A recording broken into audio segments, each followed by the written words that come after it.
প্রতিদিন তো একঘেয়েমি রান্নার ভিডিওগুলো আপনারা দেখেন, আজকে আর তা দেখতে হবে না, কারণ আজকে বাসায় নতুন নতুন সব তরকারি রান্না হচ্ছে। কোনোগুলো আমার শাশুড়ি মা রান্না করতেছে, কোনোগুলো বা আমি। একদিকে মজার মজার সব রান্না করতেছি, আর অন্যদিকে শাশুড়ি মায়ের হাতের ভাত মাখা সাথে গরুর কলিজা ভুনা দিয়ে সকালের নাস্তাটাও করে ফেললাম। হে গাইস, আসসালামু আলাইকুম। কেমন আছেন আপনারা সবাই?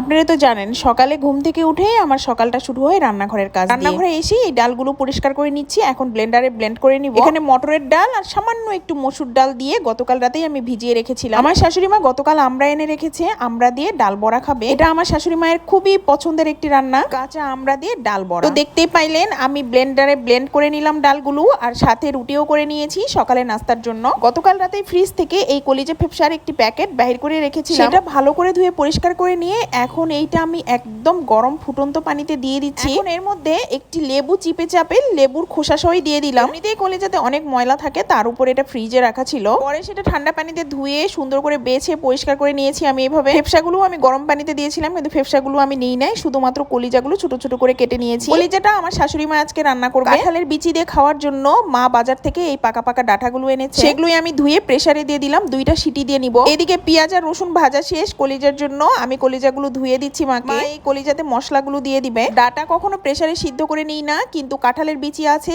এই জন্য প্রেসারে দেওয়া, তাহলে একটু দ্রুত সিদ্ধ হয়ে যাবে। এইদিকে কলিজাটা মশলার সঙ্গে মা সুন্দর করে কষিয়ে নিচ্ছে। দেখেন মা বাজার থেকে রূপচাঁদা মাছ এনেছে, সাথে এত বড় একটা ট্যাংরা এনেছে আর বাচাও নিয়েছে। আমি কিন্তু এই প্রথম মনে হয় এত বড় ট্যাংরা মাছ দেখেছি। এটাতে কতখানি বোঝা যাচ্ছে জানি না, তবে ট্যাংরা মাছটা অনেক বড় ছিল। ডাটা ভাজিটা সিদ্ধ হয়ে গিয়েছে, তাই মা ওইটা তেলানি দিয়ে দিল। এর মধ্যে কিন্তু কলিজাও হয়ে গিয়েছে। শাশুড়ি মা এইদিকে কলিজা আর ডাটাগুলো রান্না করলো, আর সেই সুযোগে আমি মাছগুলো কেটে পরিষ্কার করে নিয়ে এখন তুলে দিচ্ছি। এত বড় ট্যাংরার পেট ভর্তি ডিম দেখতে পাইলেন আপনারা। আমার বরের জন্যই আমার শাশুড়ি মা এই মাছগুলো এনেছে। সে ইদানিং গরুর মাংস, গরুর কলিজা এগুলো একটু অ্যাভয়েড করে চলতেছে, একদমই যে খায় না তা না। যাই হোক, বাসায় এক একজনের খাওয়া দাওয়া এক এক রকম, যার কারণে বিভিন্ন রকম তরকারি রান্না হয়। মাছ আমি উঠিয়ে দিয়েছি, মাছটা ওইদিকে হচ্ছে, আর এইদিকে যে ডালগুলো বেটে রেখেছিলাম আমি, সেগুলোতে সব রকম মশলা দিয়ে সুন্দর করে মেখে নিলাম। এখন এই তাওয়াতে করে ভেজে নিব। এই কাস্ট আয়রনের তাওয়াটা যে আমার কি পরিমাণ ভালো লেগেছে বলে বুঝাইতে পারবো না। কিছু লেগে যায় না, ধরে যায় না। বিশেষ করে ভাজার আইটেমগুলো